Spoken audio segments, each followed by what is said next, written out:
नमस्कार, मैं हूँ Reema Jaiswal. T S Eliot the family reunion. क्या पता विशवुड को हैरी मिल जाए और हैरी को विशवुड क्या मिल पाएगा।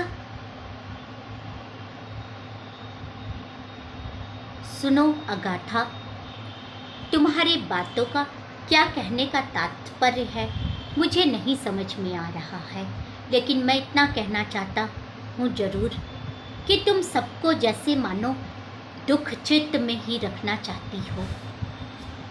जो कुछ भी हैरी के साथ हुआ था हमें उसे भूल जाना चाहिए, उसे फिर से हिम्मत देनी चाहिए और ये कहना चाहिए कि तुम कोशिश करो, दोबारा अपनी गृहस्थी को बसाओ, फिर से विवाह करो।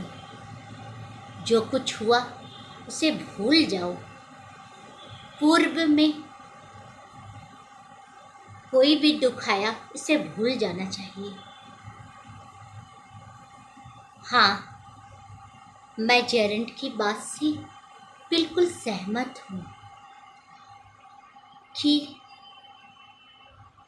उसे फिर से अपना घर बसा लेना चाहिए, फिर से विवाह कर लेना चाहिए। लेकिन मैं अगाथा की बात से भी असहमत नहीं हूँ। जेरेंट, अगाथा की बातों को समझना इतना आसान नहीं होता है। हाँ, उसकी बातों का अभिप्राय बहुत ही बड़े संदर्भ में होता है, लेकिन वो भी कुछ गलत नहीं कह रही है। लेकिन जेरेंट, आज मैं तुम्हारी बातों से सहमत हूँ। लेकिन एमी, मैंने तो हैरी को पत्र भी नहीं लिखा और ना ही संवेदना व्यक्त करने के लिए उसे कुछ कहा। उसकी पत्नी को मरे हुए 1 साल हो ही गया है। क्या मैंने देर कर दी है? चार्ल्स, तुमने देरी नहीं, बहुत देरी कर दी है।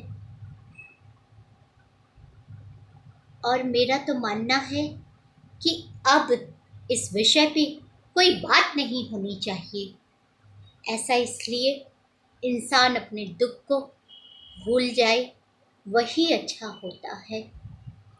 अगर दुख को बार बार याद दिलाया जाए या उसके विषय में बात की जाए तो इंसान कभी भी उन दुखों को भुला नहीं पाएगा और हमेशा उसी में रह जाएगा। जब तक हैरी इस विषय में बात ना करे तब तक किसी को भी इस विषय की चर्चा नहीं करनी चाहिए। हाँ, तुम सही कह रही हो एमी।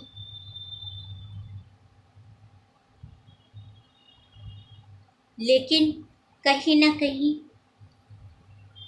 यह भगवान की दया ही थी वायलेट।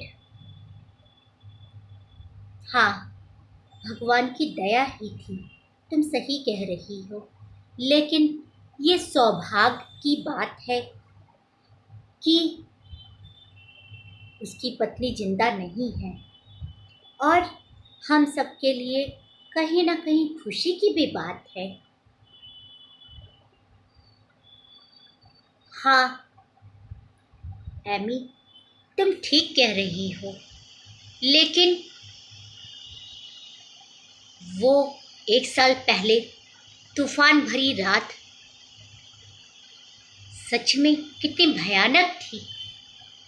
ऐसा तूफान जो टेक को तोड़ ले जाए और हैरी की वाइफ उस तूफान में चली गई, यहाँ तक तो उसकी लाश भी ना मिली।